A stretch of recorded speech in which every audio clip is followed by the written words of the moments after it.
A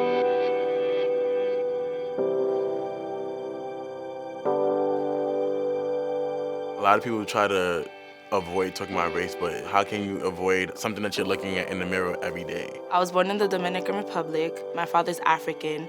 I didn't really see like a kind of defined line or difference when it came to race. I remember growing up, I felt as if I didn't know what box I was in.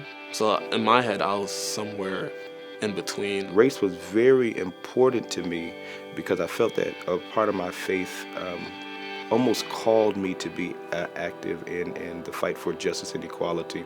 Being a world citizen and, like I said, being the change that I wanted to see. This isn't a fight that started with me. It's not going to end with me. I grew up on Long Island, which is predominantly white. I wasn't used to being around people who looked like me. When people are displaced, I find that they kind of go towards the people who understand them the most. So I grew up in the South Bronx. A lot of just like color in that area. Not too many white people. I felt as if I wasn't African American black because I had Caribbean background, but I feel like I wasn't really Caribbean. So my mother is actually Puerto Rican and my dad's Haitian. So for me, race has always kind of been one of the defining factors of my life. I feel more constricted to fit into these categories of races that don't necessarily understand that you can be multiracial. A lot of people don't realize that Dr. Martin Luther King faced great protests not only from people outside of his community, but from people within his community for differences of methodology. What stands out most to me that MLK used was his rhetoric for unity and peace among everyone. I feel like in activism today, there's a lot of different sectors of what we fight for, but we should all be fighting towards the same goal.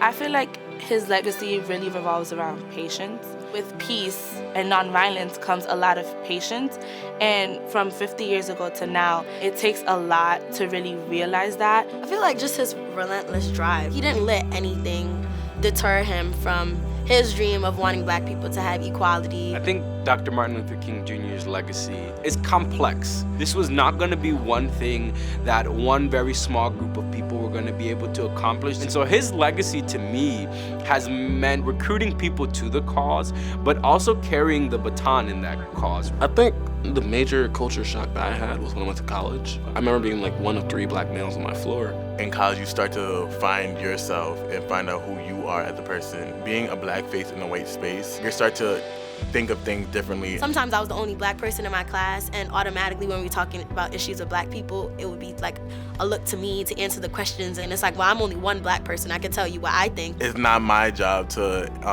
tell everybody about the black experience, because my black experience is different from another black experience. Personally, as a young black woman, I'm kind of scared that when I speak out, or if I speak out, I'll be fulfilling the stereotype of being an angry, loud black woman. No, this is just me speaking from my experience. There's still a lot of trouble that we're having. People shouldn't be discriminated against because of parts of their identity. We may have different opinions. We can obviously understand where each individual is coming from.